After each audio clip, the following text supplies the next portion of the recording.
Hi friends, ஒரு சூப்பரான Maggi noodles masala செய்யலாம் வாங்க. நூடுல்ஸுங்க தண்ணியில் போட்டு கொதிக்க வச்சு நல்லா வேக வச்சு எடுத்து இந்த மாதிரி வடிகட்டி வச்சுக்கோங்க.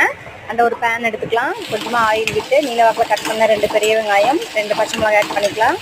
ஒரு 2 தக்காளி, குட்டி தக்காளி ஆட் பண்ணி நல்லா வதக்கி விட்டுக்கலாம். கூட இஞ்சி பூண்டு பேஸ்ட் ஆட் பண்ணிக்கலாங்க. அந்த காய்கறிகள் கேரட், பீன்ஸு, பட்டாணி, உருளைக்கிழங்கு, அந்த குடமிளகா எல்லாத்தையும் ஆட் பண்ணிக்கலாம். ஆட் பண்ணி நல்லா வதக்கி விட்டுக்கோங்க. லைட்டாக உப்பு சேர்த்து வதக்கிக்கோங்க. அண்டு கொஞ்சமாக தண்ணி விட்டு வேக வச்சு எடுத்துக்கோங்க காய்கறியை. அந்த காய்கறிகள் வெந்தோடனே தண்ணி நல்லா வற்றணுங்க. அதுக்கப்புறமா நம்ம வடித்து வச்சுருக்கிற நூடுல்ஸும் அதை ஆட் பண்ணிக்கலாம். ஆட் பண்ணி நல்லா கறி விட்டுக்கோங்க. அண்ட் அதில் கொடுத்துருக்குற மசாலாஸ் பாக்கெட் எல்லாத்தையும் ஒன்றா சேர்த்து நான் ஆட் பண்ணிட்டேன்.